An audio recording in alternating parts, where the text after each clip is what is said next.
el desarrollo de conocimiento y habilidad con cual el aparato policial consigue ejercer y amplia su tarea con éxito, haciendo uso más efectivo de inteligencia para colectar y analizar datos e información relevante.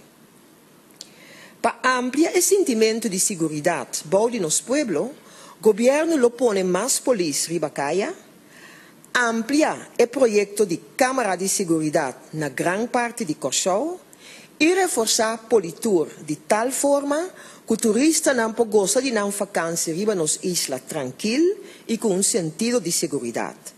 Eso aquí te ayuda a estimular el crecimiento del turismo y, consecuentemente, el crecimiento de nuestra economía. En el año que atrás de Lomba, Departamento de Admisión ha mejorado su servicio al público considerablemente. Próximamente, personal de servicio lo va a funcionar de un mejor alojamiento y lo amplia y mejora coordinación con el Ministerio de Desarrollo Social, Labor y Bienestar para acabar de atender con petición pendiente. Para atraer más inversionistas en Curaçao, lo sigue perfeccionar el arreglo nuevo que llama Investors Permit.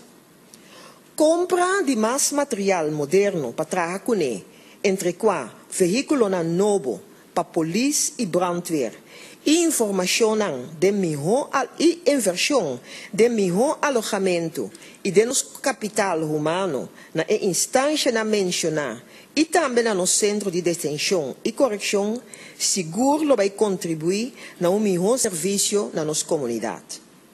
El proyecto está basta y lek op stuk tabating hopi éxito en el periodo tras de Lomba. Dodi el proyecto aquí cierta forma de criminalidad y comportación criminal a baja. Sin duda, es aquí lo continúa en el año 2016.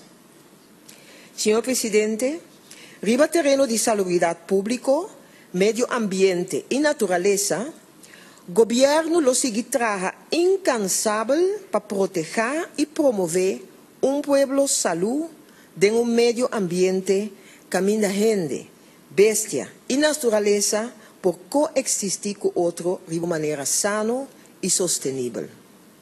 La filosofía que forma base de la línea de manejo aquí está, que salubridad es un derecho fundamental de cada ciudadano.